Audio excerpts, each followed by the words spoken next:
Setelah kita melihat organel-organel sel yang terdapat pada sel eukariotik,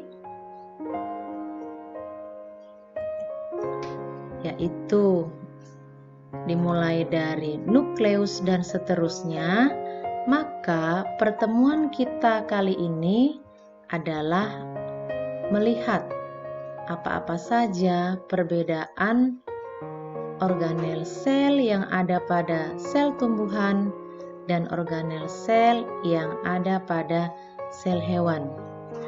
Berikut ini adalah gambar dari sel hewan. Ada beberapa organel yang terdapat pada sel hewan. Di antaranya adalah ini adalah nukleus sebagai inti sel. Di dalam nukleus terdapat nukleolus. Selanjutnya, bagian yang cair dari dalam nukleus adalah nukleoplasma. Ini sedikit agak salah tunjuk ya, ini seharusnya di bagian yang kosong. Nah, nukleus, nukleolus, dan nukleoplasma itu nanti dilindungi atau memiliki membran inti. Ini adalah membran inti. Nah, karena itu disebut sebagai sel eukariotik. Organel yang lainnya lagi, ini adalah mitokondria. Ini mitokondria. Kemudian ini yang melekat pada nukleus, ini ada retikulum endoplasma yang ditempeli atau dilekati oleh ribosom sehingga dikatakan retikulum endoplasma kasar. Nah, ini adalah badan Golgi boleh atau aparatus Golgi juga boleh. Ini adalah lisosom, ini adalah sentriol. Kemudian bagian paling luar ini paling luar, ini adalah membran sel. Kemudian bagian yang kosong atau yang cairan yang kosong ini yang kosong, ini boleh kita katakan dengan sitoplasma. Nah, retikulum endoplasma ini ada dua ya, yang ini tadi kasar, yang tidak ditempeli itu adalah retikulum endoplasma halus. Itulah organel-organel yang terdapat pada sel hewan.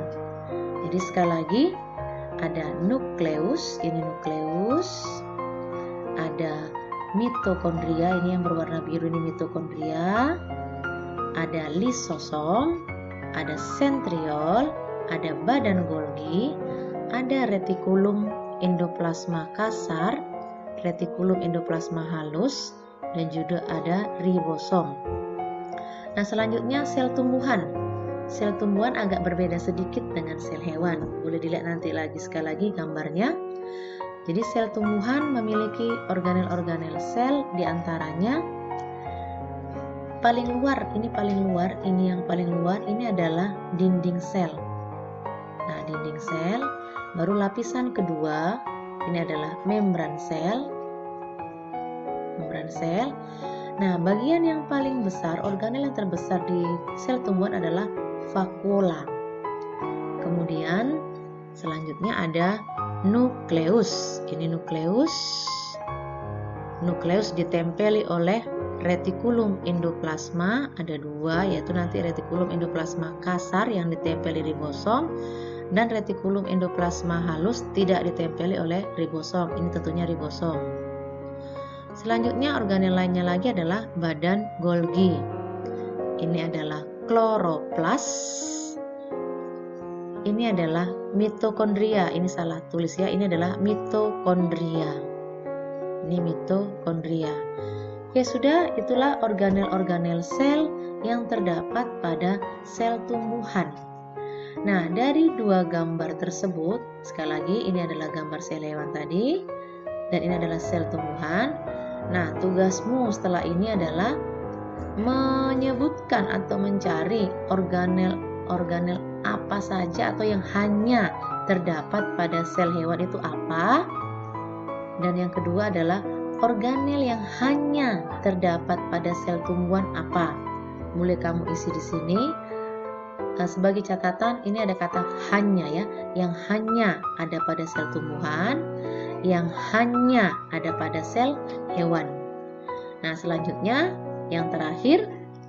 Nah, kamu buat juga nanti ini di buku catatanmu, tabel perbedaan sel hewan dan sel tumbuhan. Kamu tulis semua nama organel tadi. Kamu tulis semuanya nama organel tadi.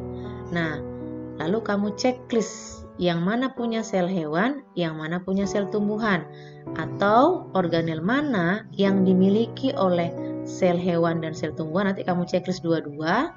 Sedangkan organel yang hanya ada pada sel hewan, kamu checklist di sel hewan, atau yang hanya ada di sel tumbuhan, kamu checklist di bagian sel tumbuhan. Oke, itu saja yang bisa Ibu sampaikan untuk hari ini. Nanti semuanya dikumpul di Google Classroom, tidak perlu digambar. Ini tidak perlu digambar, tapi Ibu harap walaupun tidak digambar, kamu bisa mengingat dan memahami struktur dari sel hewan dan struktur dari sel tumbuhan. Demikian yang bisa Ibu sampaikan. Sekian dan terima kasih.